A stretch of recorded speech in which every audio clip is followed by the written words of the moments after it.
Hello, and welcome to another episode of Smells Like Identity Hygiene, the podcast where we talk about all things identity and all things hygiene. So today's guest, we have Jonathan Chan. Jonathan is a healthcare cyber executive. I'm very excited to speak with Jonathan. There's certain specific topics that I actually want to cover with JC as he goes by. So, Jonathan, can you tell us a little bit about yourself, a little bit about your experience, and then we'll dive right in.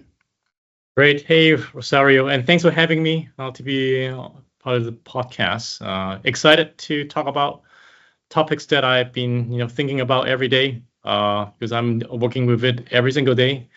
My background is I work in the Fintech industry for roughly about 18 years, running IT, technology team, and security. And the last 3-4 years, I've been pivoted to a healthcare tech company.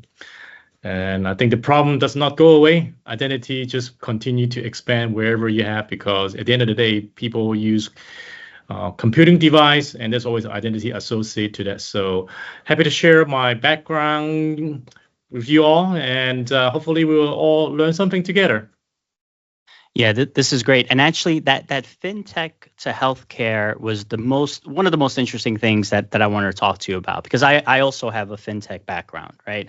And it's interesting because, and maybe you'll agree, you won't agree. Let's get your opinion.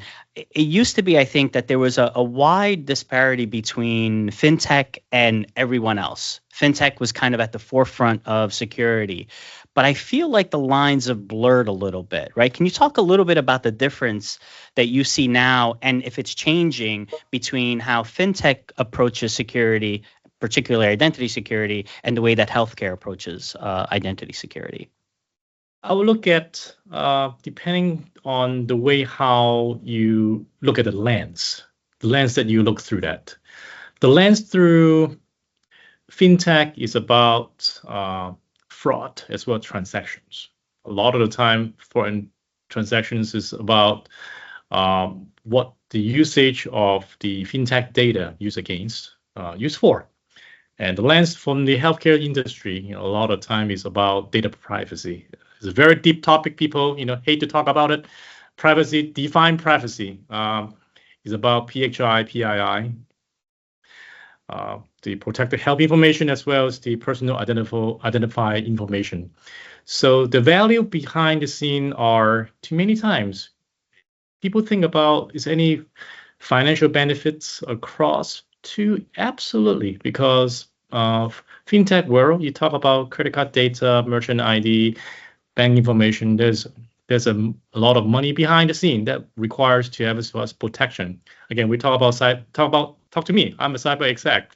I'm here to protect the data. The data is the number one thing that I'm really worried.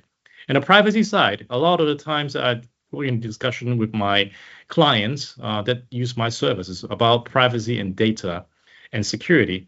They're all part of the equation that I have to define how I can add, minus, plus, and in order to have the same outcome is protecting the data behind the scene.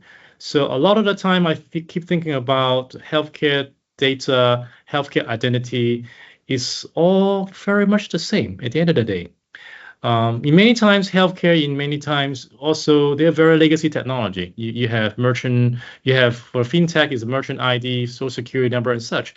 But for healthcare, it's about PHI, medical record ID, your medical record, your social security, first name, last name, birthday, and such. I think they are very closely related as a cousin of data origin, which is to define how we can protect it at the end of the day. So hope that kind of gives you some, thing to think about. So that's interesting, because the way that you said that in fintech it's about fraud, which ultimately that fraud leads to money, right? Stealing data so that ultimately you can get money out of it. On the healthcare side, it's about privacy, but it's privacy of that data that ultimately could lead to ransomware, right? Which is about money in many instances. So it's always about that data, and then with that final goal of extracting some kind of revenue from that data, if you will, illegal revenue from that data. Is that where the two kind of collide? Is the data and ultimately what the attacker wants from that data, where it's common across? Forget about just fintech and healthcare, but it's common across all industries, right? It's all about a motive. The threat actor has a motive. Some of the threat actor have a come in mind of very transactional, meaning that they just want something. What do I mean by something? Repetition damage, or trying to make some money out of it, or again, ransomware, or maybe from the fintech side, hey, committing a fraudulent activity. There's a motive behind the scene is whether the group of threat actor, how you want to looking at them. But for us, as a cybersecurity expert, cybersecurity practitioner, and even exec in many times, is to figure it out how that lays our security posture program, our data-centric framework on compliance, how we can fit all together. The outcome is to reduce the damage of a cybersecurity incident, reducing the damage even to say, hey, identity access management will be a good program. What should we invest? And to make the best outcome of defending our data that customer rely on us to protect. They trust us on protecting the data. So I believe it's been about a year now that, has it been about a year that you've kind of made the switch from fintech to healthcare, more or less? Yeah, I would say about 3 years. That long. Okay. Yeah, that long. Is I asked myself, fintech. I think there's a lot of regulatory requirements that already address the identity access management. Like for example, I work in the fintech side, electronic payment space, for a good portion of my youth. When I was young. Yep. PCI DSS. I see the PCI world grew up from the version 2, I consider it 1.0 all the way to the 4.0 right now. There's a lot of changes in about from the data protection now is identity access management.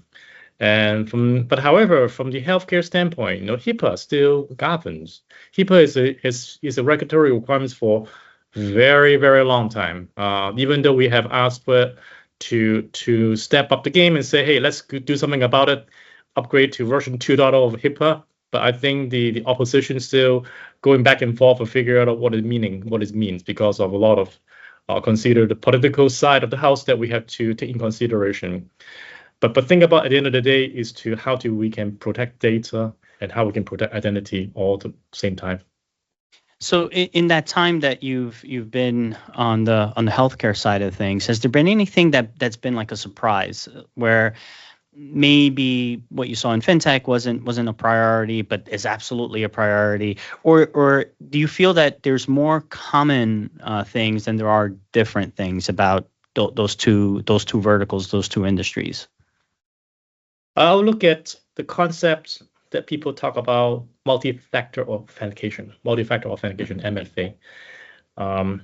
Fintech, we have it used for so long, I would say MFA is like a standard, but in healthcare system, and even day-to-day operations, MFA is still in the early stage. We still believe that the good old day username and password, extremely long password, they will take care of that. But at the end of the day, if you're looking at all the healthcare hacks that for the last couple of years, number one thing that happened in the world of this cyber attack is compromised credential. Compromised credential is, for example, password scraping from an internet browser is a very easy hack. A lot of the malware nowadays can just go and install an agent, and then you can collect all those passwords. And once you have credential compromised, then there's basically open sesame door. Right. Welcome to my data, and whatever access you have, they will maybe figure out how to escalate permission and such like that to launch a bigger attack. Again, cybersecurity principle 101, access control management, failed because it's not because of the password complexity.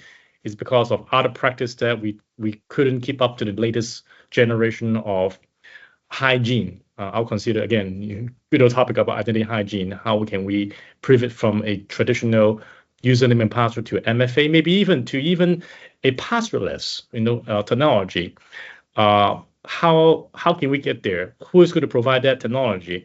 I think healthcare system, in my opinion, they are underinvest. There's not a whole lot of money to say, let's fix a problem because it's easily a problem. No, it's actually fixing a problem because there's a broader sense of damages to the organization. Besides, organization is patient care. Healthcare has this patient care mentality that, hey, I want to take care of my body, but the system that I go to, maybe they're not serving me because of something happened. System is down because of something. I think that is a big problem that we may see, but there's a lot of opportunities that as a cyber exec, and even from the industry standpoint, how we can address that from looking at identity as a practice, how we can step out of the game. So this might sound like a philosophical question, but I guess, and I've had these discussions with different people. Does an account get breached, or does a human get breached? Obviously there's certain things that there's the ways that you could breach an account independent of the human, the brute force attack kind of attacks, but that's really hard, right? Are people really focusing on that when they could breach the human, right, through bad links and other ways that you can compromise a human? So in your view, what is the thing that gets breached the most, the human or the individual account that human might own? They are both equally important to me in many times, and maybe some of them will even add on a layer two because of the way how a general concept called secret management, password passphrase, and how, when I consider that, what's the length? How are we storing it? Are we storing in clear text?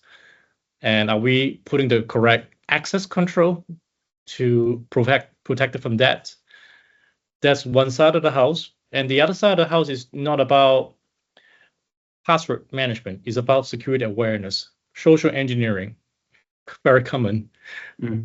I click on links sometimes. I learn my lesson. I got my red team in here, my organization. They sometimes send me a link purposely to say, hey, I'm going to just have fun with JC today. I'm going to send him an email very much like another exec in the organization wanted me to help. And I click on a link. Oh my God, there we go. And I had to redo my security awareness training. Hey, I love that kind of training, but social engineering training, the outcome as well as password management, secret management has a very similar outcome that we all, as a cyber exec, we want to get to, is to data protection. All angles about protecting the data from different direction, and even all the way to some other program that in the industry, endpoint security management, vulnerability management. A lot of them is a part of the capability that as an organization has to build to strengthen up the core. You have an extremely hard shell, but the core is very soft, because once you get into the door, you have a very good firewall, but internally, if you don't have the correct access management, identity management program, then I think you go back in the same stage. Yeah. And so, and I have a lot of conversations with people to talk about non-human identities and machine identities, and my argument is always, yeah, but you can't take the human out of it, right? It might be a machine identity, but you need that human that actually ultimately owns that relationship, right, between the device and the machine, or application to application, and whether or not the access that account has should exist. In your view, how important is that? How important is it to keep the human element into things like service accounts, machine identities, non-human identities? I'll broaden the scope, not just technology, is about the business. I think the pivot now, we had to rethink strategy. People heard about the term shadow IT, common. There's going to be a human resource team. They want to set up a system, so they hire a business analyst to set up machine-to-machine discussion between HRIS to a payroll system. Does IT own that? What about operations? They may decide to bring in a contact center application that they own, and even maybe marketing team. They decided to bring on to a market automation software. Then does IT have any control of those access control? and even password management. No, I think it's more broadened to the awareness of the organization to rethink strategy about machine identity as well as human identity. Everyone have an awareness how to protect them. Then you can build it a much stronger posture to protect those. But to your point, not the non-human side of the identity, yes, there's a fundamental question that we have to answer is who is going to be the one that maintaining that, creating the right program, creating the right processes around that. I think it's a collaboration between the business units and the execs to say, hey, this is the standard we're going to, and this is the standard we should use, and let people to adopt the same standard all across, and you will have much better perception, much better protection, at the end of the day, better outcome to the business, because technology is to enable the business to go faster. And we are going through a digital transformation I think my industry is going through a major digital transformation. All business unit, let's do some tech thinking. All business unit, let's talk about AI. I think there's a lot of questions that we to bring it back to the team. Hey, how are we doing it as a big group? Because business have their own set of processes that we always want to have IT or maybe security involved to be part of it. Yeah, and I think just like every other cybersecurity or technology podcast, I have to mention AI at least 4 times. Otherwise, who's going to listen to it, right? Because everyone's talking about AI. But so you bring up an interesting point that makes me think about the balance between functionality and security, right? Where you have to think about, like you mentioned, HR might want to bring in their own technology. And you could argue one of the reasons why businesses do that, number one, maybe they just don't know any better, that they have to get the IT organization involved and they can't just create the shadow IT. But people are used to just downloading an app on their phone now. They're used to just going in and signing up for something, and now they have an application. And they're not thinking, oh, that's an enterprise application. I really have to go through my enterprise IT. Or maybe they think that process takes too long, right? Change control and board approval and everything else. Where do you strike the balance between allowing the business to move fast and try to be as productive and profitable as possible, but also putting some controls in place to not allow them to just do anything and potentially introduce a huge risk to the organization? I'll look at the good old days is who defined internet usage for organization. The first day that the business say, hey, I'm going to turn on internet for everyone. Mm-hmm. Everyone's going to have fun. Okay, internet. Yes, let's do something about it. People going to the good old days of doing Netscape, going to InfoSeek to do web browsing. And later on, you start having social networking site. You start having YouTube. And then with a one T1 circuit, the good old days, one Mac circuit, everyone go online. Then how can you put the process control around that? I think we are going through the same set of discussion now with adopting technology, adopting a new business tech. A business tech required to have identity as a part of it too. We always want to think in a way that the strike the balance is the outcome you want to have. Does it align to the business objective? Business objective, each department come up with the business objective, and let's bring along IT and InfoSec and compliance and even legal. Let's talk about privacy too. Don't forget, they have a big role in the organization to protect. So let's get everyone on the same table and lay out the business outcome in each area and find the right strategy. Again, there's no single strategy will fit for all business. Think about the best practices. Industry has quite well defined on identity access management. You have a lot of programs, the IAM, the PAM, OGA, IGA, you name acronyms. There's always acronyms about the programs that you want to do. Align it together with the industry standard. Align it together with the client that you're serving. Because at the end of the day, you're processing data for a client as well. If they agree on how you manage the process of access management, how you handle identity, then your program will mean so much more than just a few IT guys sitting in the room, go ahead and talk to procurement, buying a software and start to implement. And technology adoption is only for one department. It's not able to adopt. Technology has to be adopted all across. Same time, process has to be widened to adopt the business need. That is something that I think as an exec, practitioner, and even a technologist myself, I'm truly believing in how we can get that into everyone's mind to build awareness. Again, think about is awareness between different departments, people, IT, legal, all in the same game. So don't leave anyone out. Yep. Yeah, and I am unfortunately old enough to remember the days where my first job, not everyone got internet access, right? It was a special not everyone got email. You Yep. had to specifically request email or to be able to send outside the firm. But I also remember when there was a time where everyone was using AOL Instant Messenger, and we had a bunch of traders that really wanted to use it to communicate with themselves, and it was a whole big thing. How do we monitor this, right? How do we become compliant with all the regulatory rules around who a trader can speak to, who they can't speak to, right? Buy side, sell side, and then. But also give them this functionality that without it is putting them, they're saying, is putting them at a disadvantage, right? And that's kind of like it's almost a micro view of that problem that will always exist. The I need to move fast and you're limiting me. And I think in fast forward 10 years later, 15 years later, I remember running into the same problem with Twitter. Traders wanting to use Twitter. It's like people are talking about Twitter, and I can make decisions based on what people are talking about. But compliance saying, well, no, I can't just give you access. You can send direct messages. We can't just give you access. You can communicate with the outside world, right? And we have no control over it. And there's always that trying to find the right balance. And SaaS applications seems to have made things just a lot worse now, right? To some extent. And companies have to constantly battle with what do I prevent, and then but also not prevent the business from doing what it needs to do.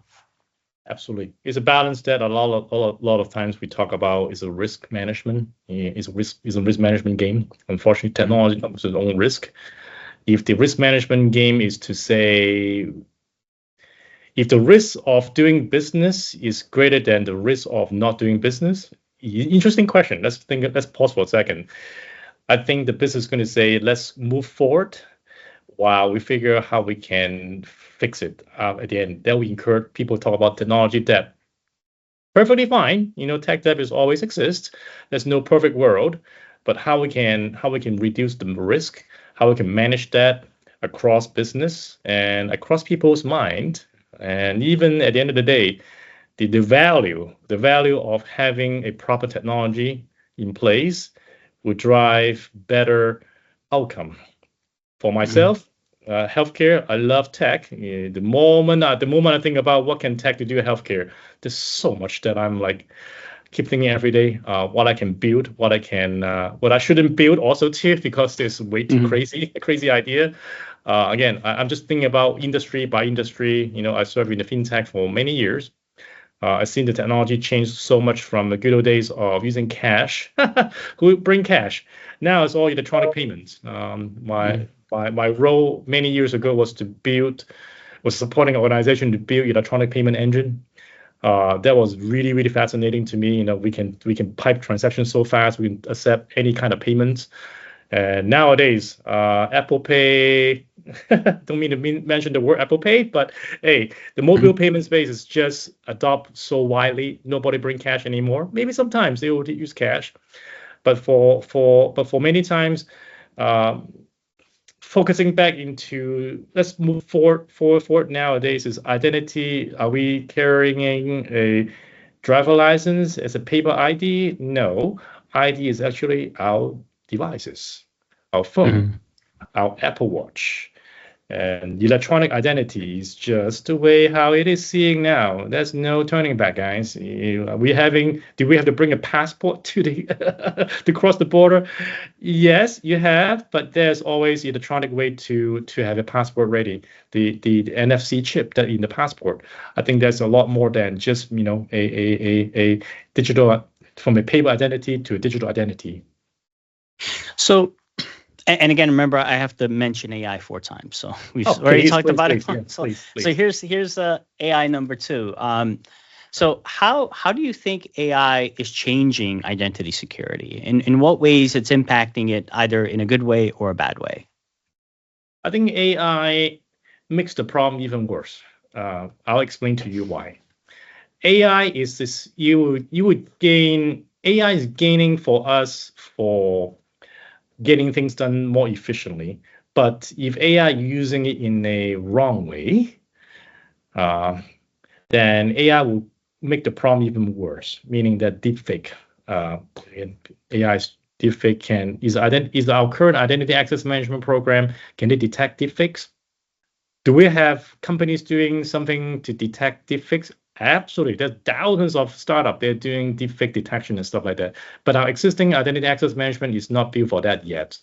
Um, but the bad guys are already using it to create the good old famous famous new hire in the organization that is based out of not in US, and they somehow get into our hiring manager and present it so well and being hired as a developer. Maybe even also too the cyber exec. Sorry, I'll say executive that presenting a AI generated exec able to sign off a PO that worth X amount of money and send money out externally. I think there's a lot of question that being asked. Is AI doing things good or bad? But I think AI is just making the problem even worse, in my opinion. So remember we talked a little bit before of what is the attack vector? Is it the what gets breached, the account or the human? With AI, do you feel that it's the human with things like deepfake, right? It's the human that is more attacked, or you could argue that AI allows even an amateur hacker to build pretty sophisticated code that can do that brute force to an account attack? Like, which one do you think is again? What do you think is the thing if you had to only protect one? If you could only, I mean, obviously you have to do both, but if you could only do one, which do you think is the biggest threat that AI poses? I think the biggest threat that we have to face is to looking at where AI applies to our identity life cycle management. Let's think about just go back to the basic Hmm. identity life cycle management. Identity means machine ID, machine as well as human ID. Where it touch? Do we have explainability? Do we have a fallback procedure in case AI does not apply properly? Do we have transparency, oversight, human oversight? I think those are the couple of things that we have to attack as a part of the world that we are living in. But I think too, the AI side, I think is going to be affecting a lot more on the human side first, because with the technology, there's a lot more development onto developing into deepfake into humans, while the machine ID, I think machine ID many times the industry from our industry, we're still trying to adopt machine identity to between server and server communication, server and client communication. I think that's going to be something that we have to defend first. Let's step outside the comfort zone. Let's go to the next step. Maybe we have to skip a generation of technology. Let's think about how we can protect the most easily compromisable human identity first before we attack on the machine side. And in that respect, whether you're talking about a machine identity, it goes back to what we were talking about before, where it still comes down to ownership, right? You still need that human, whether we're talking about an AI agent or a machine identity or a service account or an API key or a token, right? It's those things allow you to access the data, and it could be an account or an agent, but a human has to say whether or not that access should or should not exist, and on a regular basis should probably be forced to review that access. Which brings me to the number three. I think I'm up to three questions, Sure. three opportunities to talk about AI. Everyone's talking about AI agents, agentic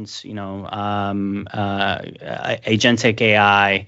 And one of the things that I keep thinking about when I think about AI agents is, are AI agents going to eventually get so sophisticated that not one single human truly understands what that agent is doing and responsible for. So, for example, the idea of having an agent be an orchestrating or coordinating agent of other agents, which is coordinating other agents and other agents.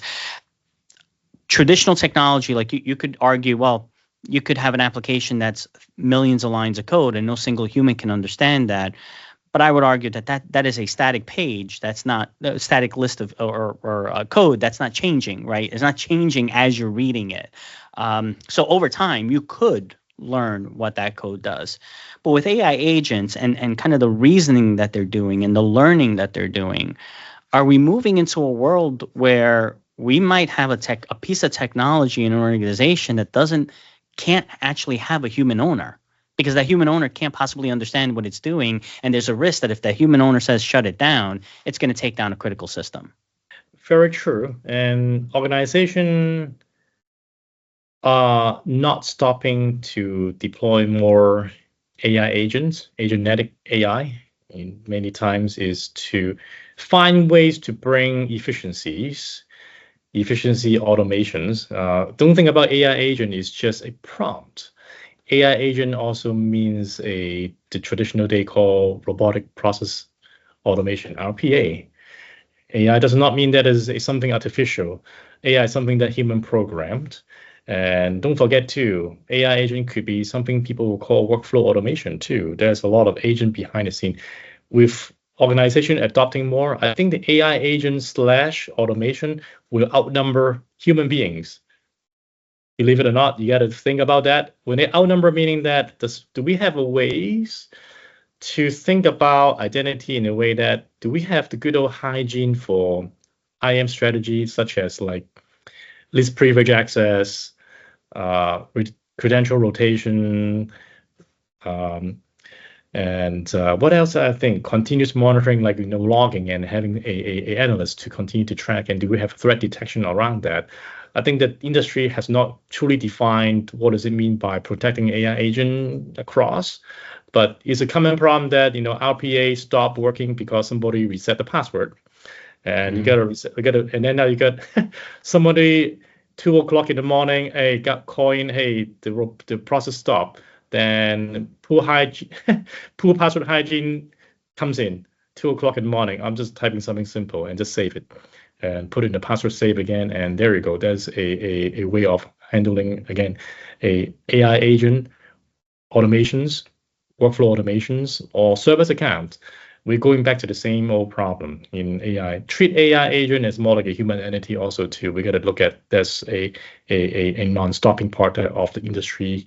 We have to think. While at the same time too, what are the guardrails? People keep talking about guardrails. Define it well, very well against your business objective. And then there will be a much better perception to adopting technology across.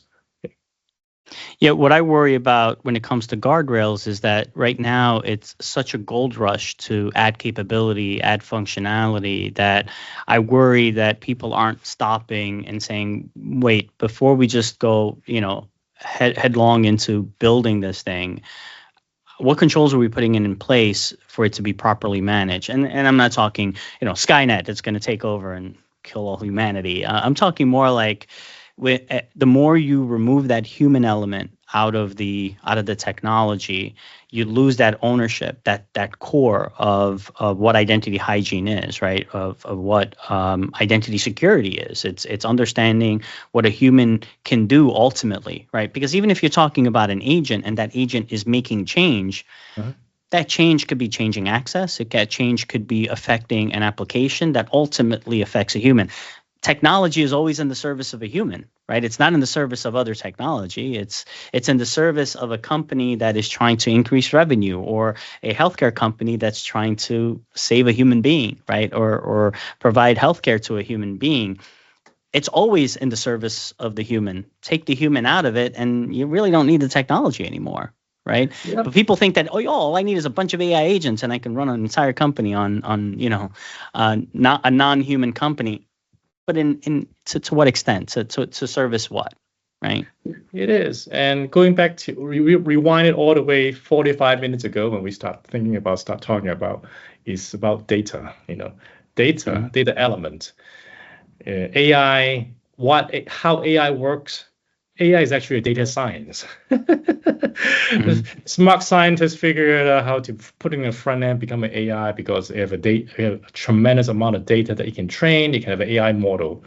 Is the business talk about identity access management and data security? How we can go back to the good old days.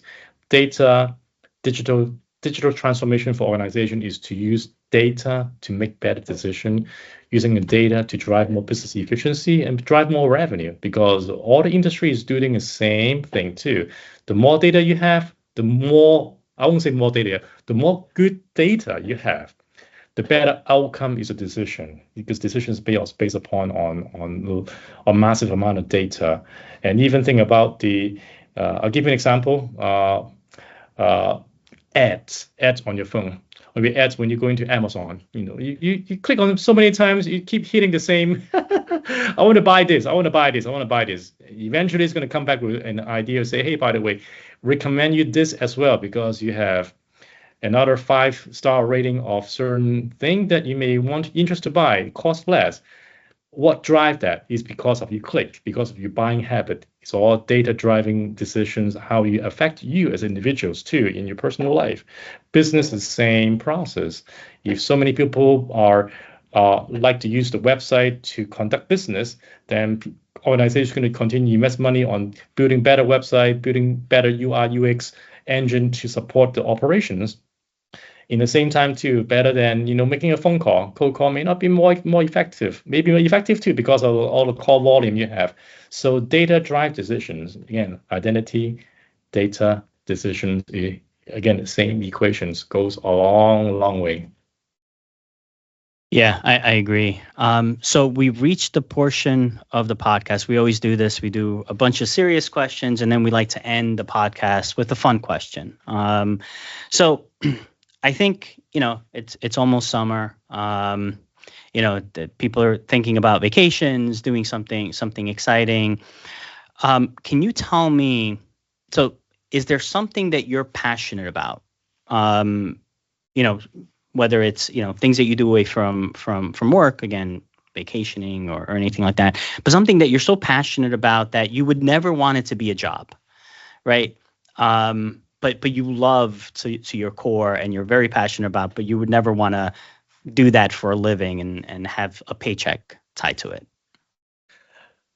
I will look at many years ago, I would say about 15 years ago, I got introduced to a new sport. It's a triathlete. So I'm a triathlete now. I never become a professional triathlete. We do swimming, we do running, and cycling, all three together. I compete in Ironman events too sometimes.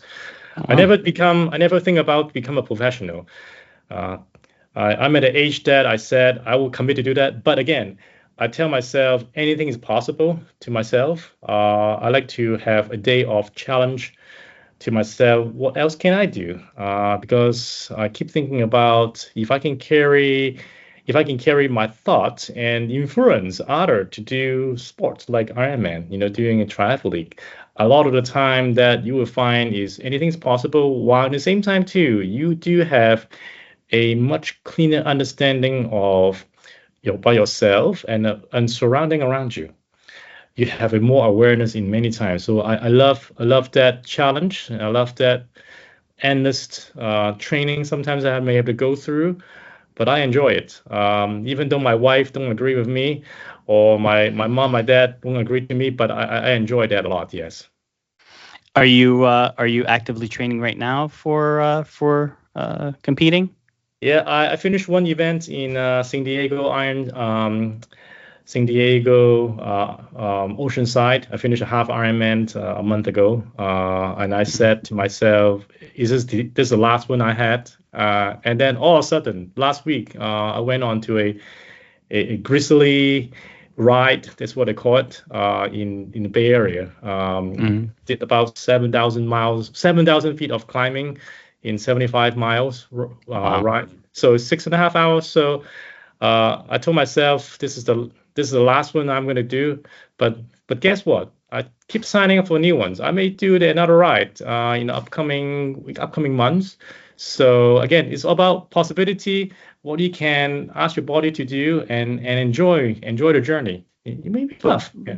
But ultimately, I mean, being passionate about something and to me, not having a paycheck tied to it means that, you could actually enjoy it to its fullest, right? Because you're not doing it for some other outcome outside of just pure enjoyment. So why not, right? If you can if your body can still do it, why not do it? For the rest of your life.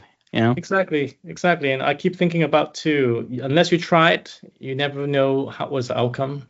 Just like technology, you never play around with the technology, you don't know the outcome of it. Once you learn about that, then you open the hood and say, yes, I got it. I figured it out.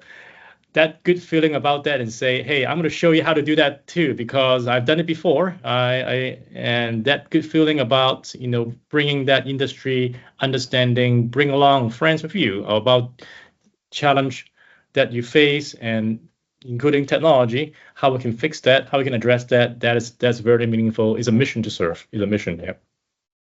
Well, I can't think of no better way to end the podcast than with that. JC, this was amazing. This was fantastic, very informative. I know our audience is going to absolutely love this. And you are welcome to come back anytime. I would love to have you back, and thank you so much for being on. Again, thanks, Rosario. Thanks for having me, and hope you all have a good day. Thank you for listening to this episode of Smells Like Identity Hygiene. Smells Like Identity Hygiene is a production of Sphere Technology Solutions, and our producer is Matthew Flink. Until next time.